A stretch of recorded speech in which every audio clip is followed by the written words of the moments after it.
Welcome to Care for Customers. So you're thinking about being a contact center agent? This is part one of a two-part series. And our part one is getting the job. So here's some information that we're going to go through today. We're going to talk about some of the computer skills you need, some of the educational requirements that jobs in the contact center require, and what you need to be in the job, flexible, some of the types of jobs that are available to you, and some tips for the interview session. So let's get going. First and foremost, computer skills. Every contact center in the world, whether you're applying in the Philippines, you're applying in India, or you're having a job in South America, all companies operate with computers, and they're typically Windows environments. So you're going to have a Windows environment with mouse, keyboard. And typing, or the ability to type with both your hands and most of your fingers, is very important. And also, typing while talking and listening to what a customer has to say is also a skill that can be enhanced. And I suggest that you try and enhance that skill if you can before you apply. So let's talk about education. The ability to read and write English proficiently. If you're in any one of those countries I talked about and you're going to be doing work for a North American company or North American customers, most of the manuals and the information that you're going to learn about is written in English. So being able to read and write English is very important. Also, a lot of companies are looking for what they call a grade 12 equivalent, which is a North American standard, and some college or university training. That'll help you an awful lot in securing that job. Also, the ability to speak English without a heavy accent. And when I talk about English, I'm also referring to you could be speaking the Spanish language, German language, or even Mandarin. It's not the specific language, but it's being able to speak that language without a heavy accent.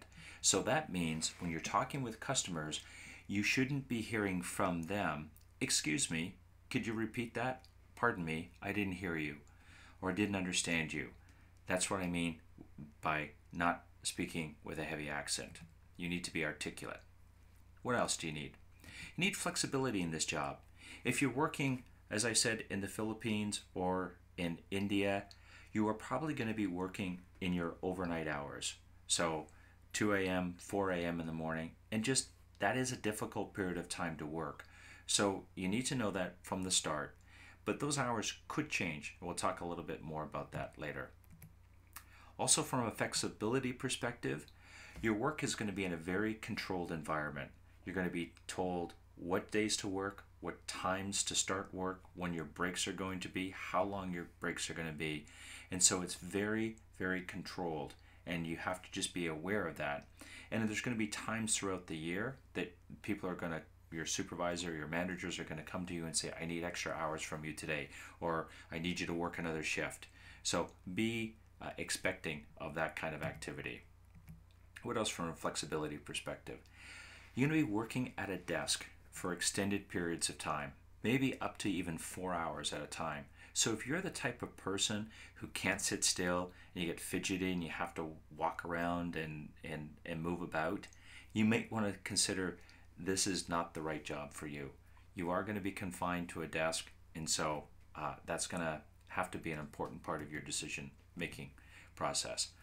Also, you're going to be dealing with challenging customers, whether you're making outbound calls to them or you're supporting them or servicing them on an inbound call perspective.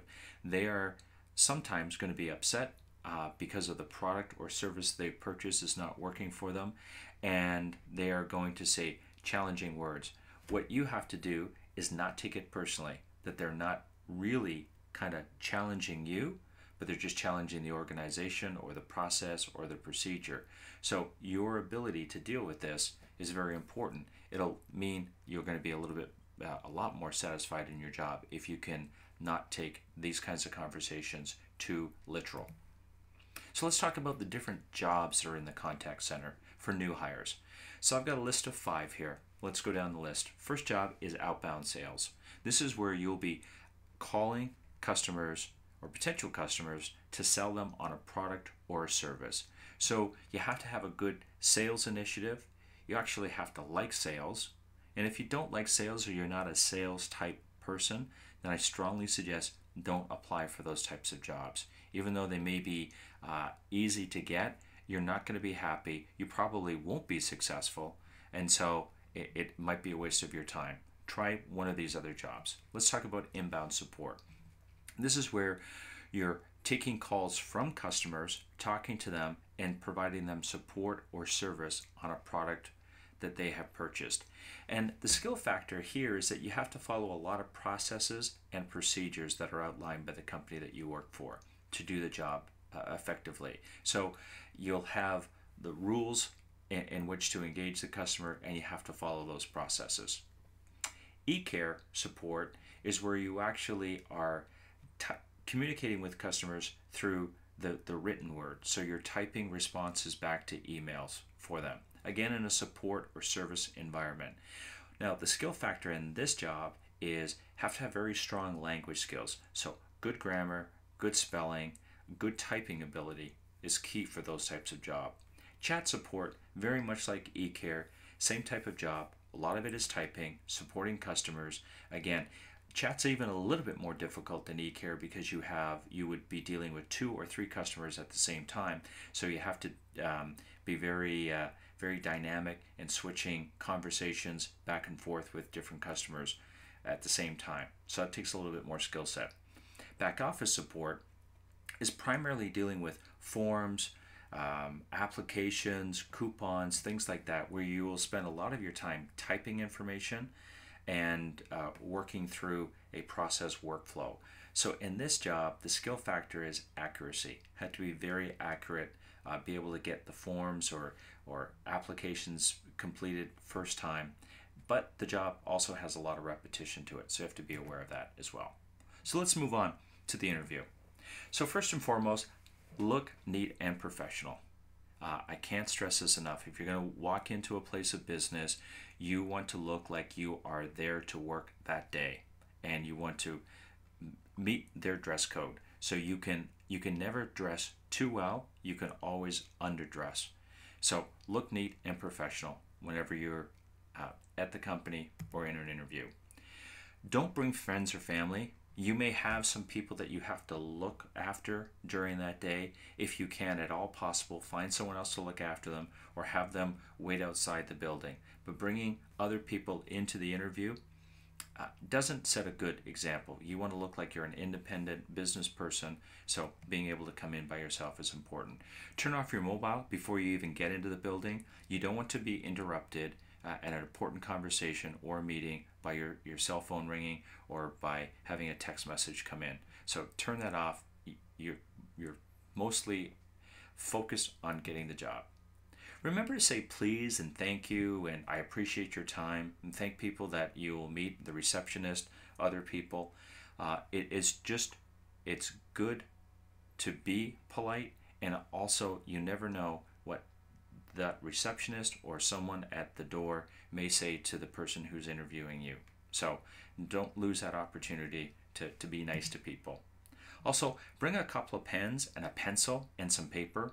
You may need to fill out a form.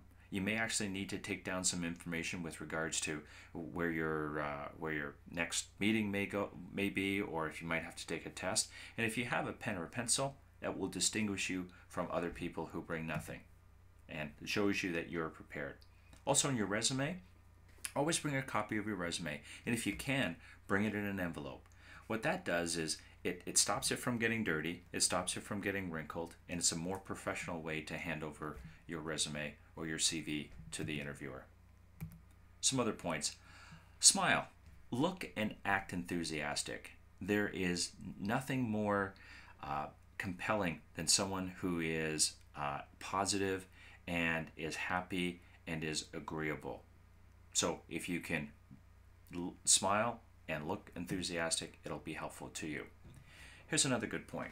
Bring a story about you. Now, think about this. You're going to be working in the customer service industry.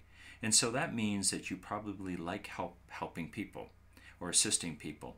So if you have been able to do some volunteer work, or you've looked after people, or you've assisted people in some way, shape, or form, bring that story and prepare to tell that story, because you want to impress upon the people that you're applying to that you have this kind of mentality, you have this kind of persona about you, that you're willing to help people.